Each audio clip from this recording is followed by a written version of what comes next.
skyldigheter vid olycka. I Sverige har Trafikverket ett långsiktigt mål att ingen ska skadas allvarligt eller dödas i trafiken. Det målet kallas för nollvisionen. Men om du är inblandad i en trafikolycka har du som trafikant vissa skyldigheter. Det spelar ingen roll om det är du som orsakat olyckan eller om du endast är vittne. Du har fortfarande skyldigheter. Du ska alltid stanna kvar på olycksplatsen och hjälpa till efter bästa förmåga. Det kan finnas skadade som behöver din hjälp eller fordon som behöver flyttas. Vid en olycka måste du alltid lämna dina uppgifter om namn, adress och upplysningar om händelsen till alla inblandade parter. Om ett fordon utgör hinder eller fara för andra trafikanter ska det flyttas så snart som möjligt.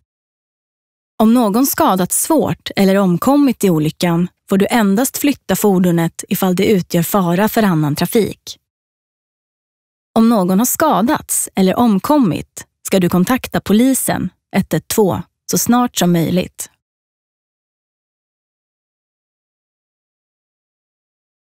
Om du skadat någon annans egendom, till exempel om du krockat med en parkerad bil, ska du i första hand kontakta ägaren. Om du inte kan få tag på ägaren ska du kontakta polisen.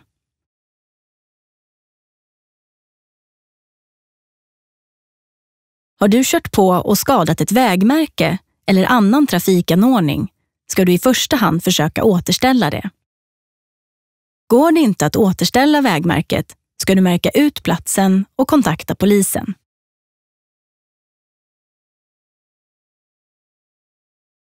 Om du är inblandad i en olycka ska du hjälpa till efter bästa förmåga. Det första du ska göra är att överblicka olycksplatsen för att se vad som behöver göras först.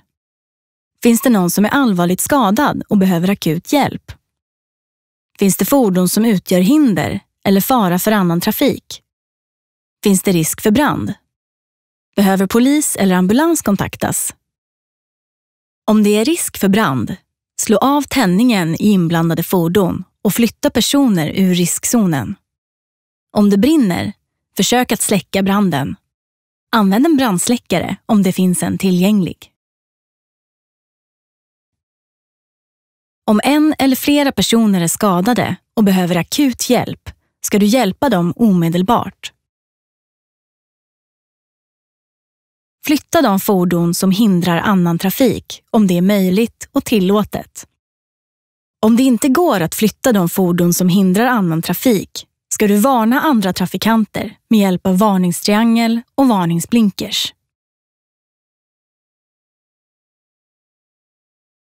Slutligen ska du larma polis och ambulans på 112 om det behövs. Om en person skadats och behöver akut hjälp finns det en minnesregel som hjälper dig att komma ihåg i vilken ordning du ska hjälpa den skadade. Minnesregeln är L, A, B, C och står för livsfarligt läge, andning, blödning och cirkulationssvikt. Cirkulationssvikt kallas även för chock. Det första du ska göra är att omedelbart flytta alla personer som befinner sig i ett livsfarligt läge. Om en skadad person till exempel ligger mitt på vägen och riskerar att bli påkörd ska personen omedelbart flyttas. Kontrollera därefter personens andning och medvetande.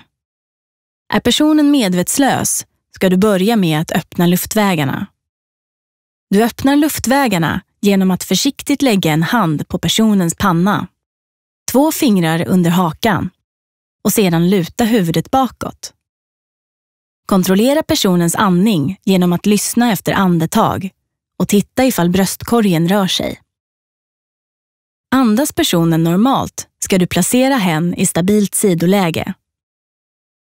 Om personen har svag, oregelbunden andning eller inte andas överhuvudtaget ska du larma 112 och utföra hjärt- och lungräddning.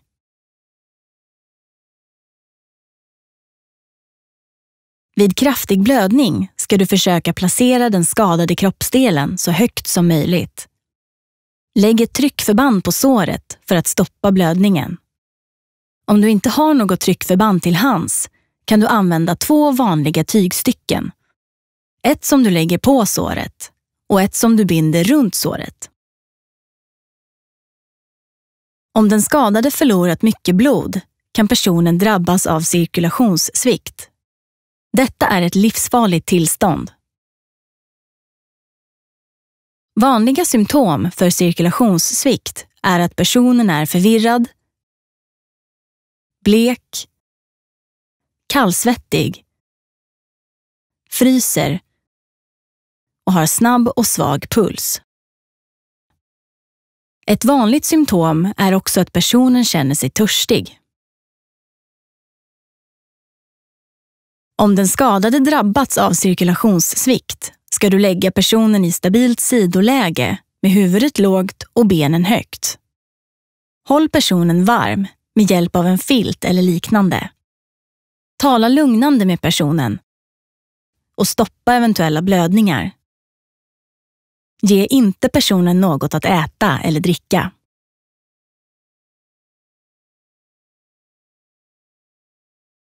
Ladda ner Trafiko-appen. I appen finns all teori och du kan boka handledarkursen, riskettan och risktvåan. Klicka på länken i beskrivningen.